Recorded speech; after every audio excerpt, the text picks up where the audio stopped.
Hello and welcome to the Church of Khonshu. Today we're going to talk about Kitty Pryde after the biggest update ever. Now I'm going to start talking about her first through her Lockheed skills. Those are not my favorite mode of playing her. I prefer to use the blade and the bleed skills. So first I'm just going to go through her Lockheed powers real quick. I'm going to go back to her samurai powers. We'll go through Cosmic Kingpin Warehouse. We'll take down Dr. Octopus, and then we'll see how she plays out. I'm going to say real quick, for the Lockheed build, you might want to look at Nick Fury Was Right t-shirt. You have ranged attack here. You have fighting intelligence, which is useful for her. These are awful rolls I have on this item. There are much better rolls obviously out there. Crossbones teaching credentials. It has intelligence on it. That's good for her. Advanced Shark looking device.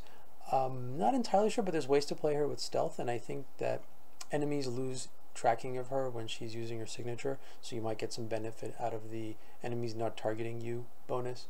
Also, Sentinel targeting unit is very useful because the duration on that vulnerability proc, the extra damage is 25 seconds. Her signature cooldown is 30 seconds, so you can definitely get a lot of use out of that buff. You can pretty much keep it up all the time. I'm using here Sabertooth's Furry Mane. This is for the bleed powers, of course. I'm using Mental Focus Headband. I'm just kind of toying around with it, but I really like the base damage that it does. I like the extra power radius because she has a lot of area effect skills. Her signature, pretty much her entire rotation, and of course, tons of intelligence. So let's look at her power set. First thing you're going to notice, I'm going to use this one. This is the Lockheed powers here.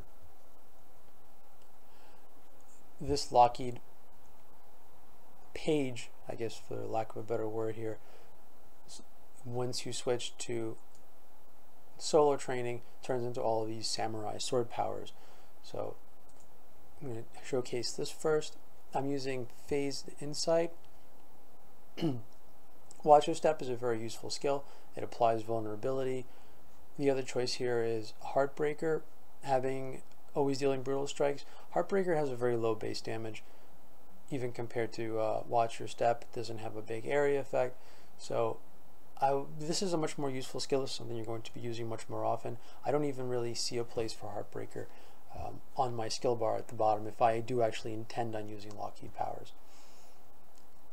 Blade Rush, walking through walls, does a bleed effect, and restores Lockheed energy. What more can you ask for? The rest of these are really for the sword. So this one, not really feeling this one. I don't like Turn Up the Heat, which is this one. I don't really like Spitballs, which is this one. I mean, it's nice, by the way. It is actually nice, but I'm just having a hard time really fitting it on the bar here, because you have this one, which will regenerate your Lockheed power. By the way, you can equip Book of Book of Demonicus and stack up that buff as well using this. Can't really use that with the sword powers. Phase Endurance, just the phase lasts longer because you're a range. You're spending a lot more time in a safer area, in a safer zone. The invulnerability isn't as necessary, and it lasts longer, so you're getting more of these buffs. You're getting the attack speed, you're getting the extra damage, you're getting the health regen. The health regen really does a great job of keeping you alive, keeping you topped up while you're at range, even though you're taking damage. Whereas you really need the invulnerability in the melee if you're using the phasing samurai build. Warrior of the Flock, why not? Because the rest of these, while this one's kind of useful and it's kind of interesting, I don't know. I'm not entirely sure which really one of the sets does more damage. I mean, yes, Phase Out does the most damage, so maybe, but I kind of like this one. I kind of like being able to have my Lockheed energy refill very quickly, because Shadow and Flame will deplete all of your energy. Line of Fire will deplete all of your energy, so use this one. It's useful. Now we're going to go back to the samurai powers, the sword powers. Thank you, Kitty. Okay, alright, Kitty. Relax.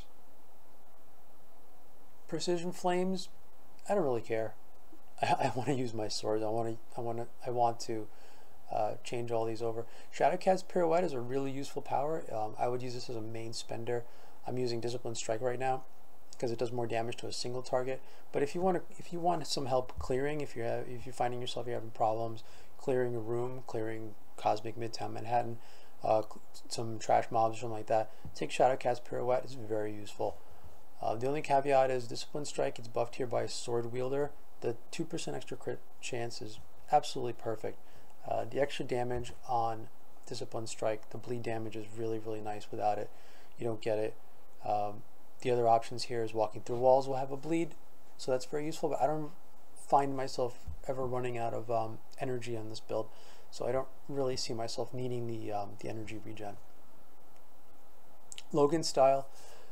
So if you're not using the solo training, this buffs Heartbreaker, but now that you are using solo training, this talent here buffs Logan style. It makes Logan style always brutal, and it gives it extra brutal damage. Logan style is incredibly useful. This is your execute. This does a ton of damage.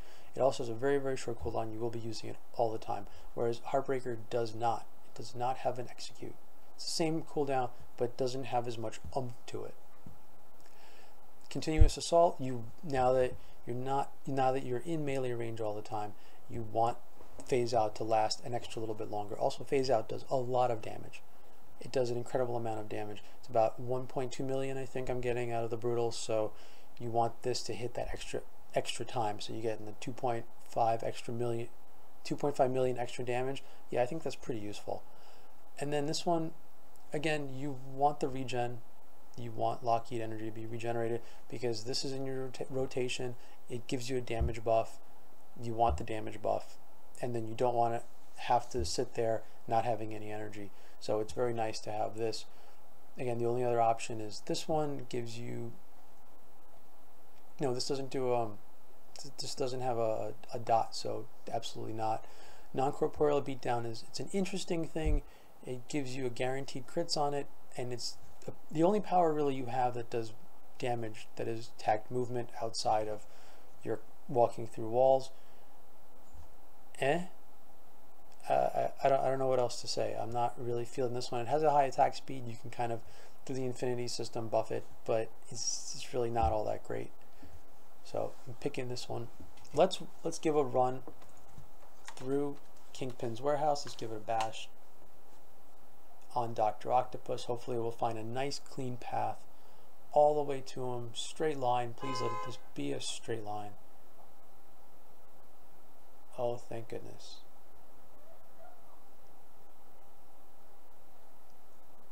It's really exciting, folks. Alright, phase through that. I'm going to start off, watch your step. I'm going to start buffing ourselves. I'm going to start buffing, come on, buffing ourselves. Alright, we'll just do our signature. This is, by the way, this is still Cosmic Dr. Octopus. And usually by the time that you finish your, signature, you will be able to use Logan style one more time. You can use Logan style on these guys while they're underground, so it's okay. Everything's okay. Everything's gonna be fine. He's gonna go down. Remember, Logan style goes off cooldown real fast, and that's it. It's one of those really, really clean, quick Dr. Octopus takedowns.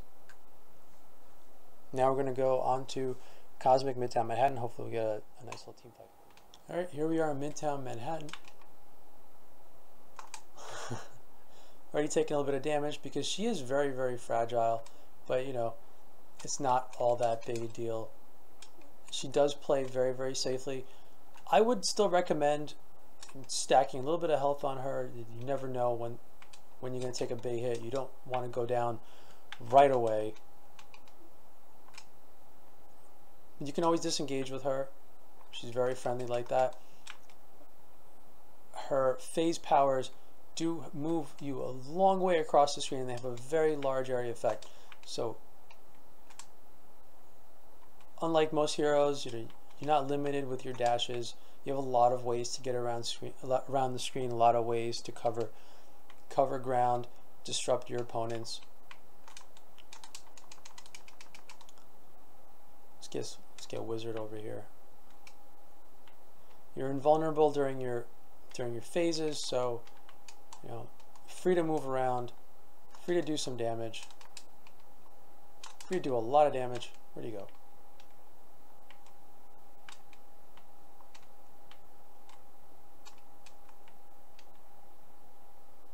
Free to be very, very useful to your team, to everyone around you. Sometimes targeting these guys is really hard. You know what? That's what's great about her. You can just kind of stand wherever you want and do damage to everybody on the screen.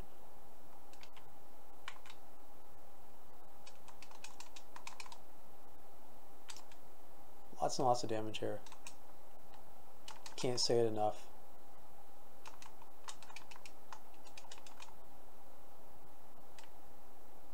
Sure you are.